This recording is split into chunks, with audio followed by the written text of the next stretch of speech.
and the 1.0. This is just, however, what I got when I bought mine. I did buy mine used, but it's basically new. You could call it new. It doesn't have very many shots on it. It's probably got maybe a couple cases on it. When you open it up, you will see it'll open up like this, such as like a briefcase, and you'll have everything assorted out. However, it all comes with the same stuff. There's your, you have your barrel back, your barrel front, and your standard freak insert. It comes with a .693, and then it's got some grease and your USB cable. It'll also have your charging cable for when you actually want to charge the gun. You do need two separate cables, one for if you wanted to change your settings of your gun on your computer. You need the specific USB cable. That's only this cable and then a USB. The other one is strictly for charging. You can't change the settings while charging it, and it has like a plug into a wall, but it has the same kind of output. In here, well, this is what would be in the OLED, but basically in yours you'll find your CD manual. You'll get your little tools, your warranty card, all that kind of stuff. You'll also have your parts kit right here. It just comes with screws, O-rings, all that kind of stuff to maintenance the gun.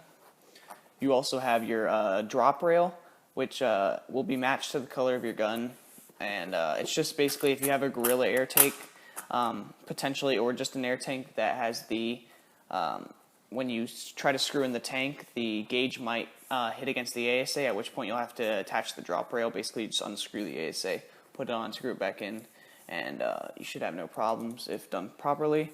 And then you have your marker, obviously. So I'll put all this back here. The Luxe 2.0, it comes with a really nice barrel.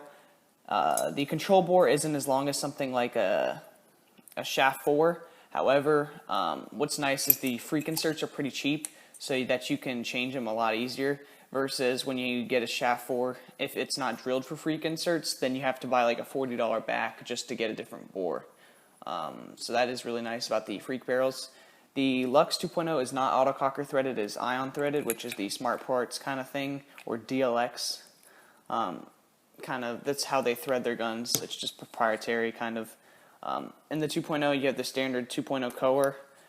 Basically, the difference between the 1.0 and the 1.5 is there's the spring put into the 2.0, and then the cans a little bit. So there's the spring put in there.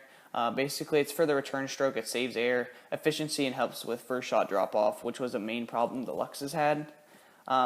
The other main difference is going to be the eye covers.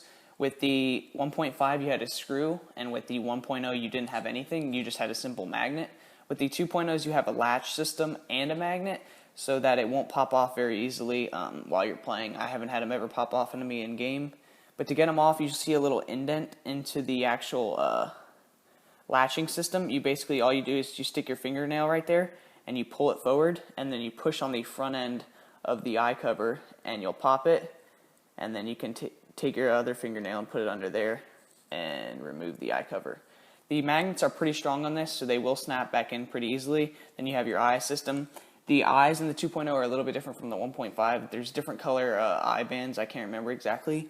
This one seems to be black or brown. It's one of those two for the 1.5 and the 2.0 eyes. Basically, you just read that there's a ball in the breech, something simple like that. And to put it back in, you basically just take it, and then you'll see the little there's a little hook right there, and you stick it under there, and it'll kind of sit, and you have to finagle it in there. Then you lift up on that side, and you can push it, and it'll pop back in. You have the standard on-off ASA, kind of like the Oops from Planet Eclipse. You just screw out when you want to air up your tank, and you can screw it back in. When you want to air it up, it'll gas up. When you gas it up, a little trick is to screw it all the way in and then back it out about a quarter to half a turn. What that'll do is it'll seat the tank pin to give the best airflow. That's something I learned on a Luxe Tech video. Inside here you have your regulator, and inside here you have your board. It just turns on like a standard Luxe 2.0.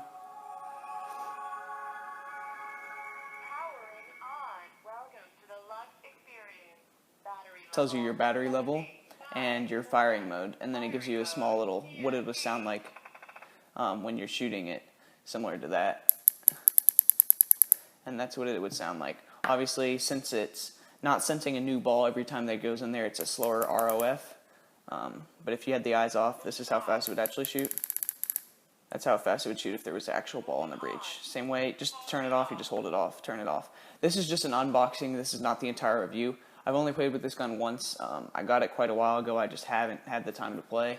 I'll probably do a review soon if I can get one done.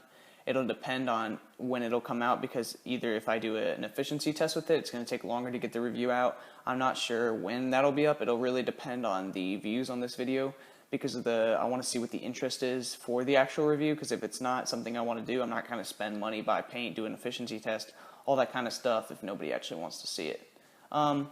Thank you guys for watching. It's been your boy Team Speedy. I'm out. Peace.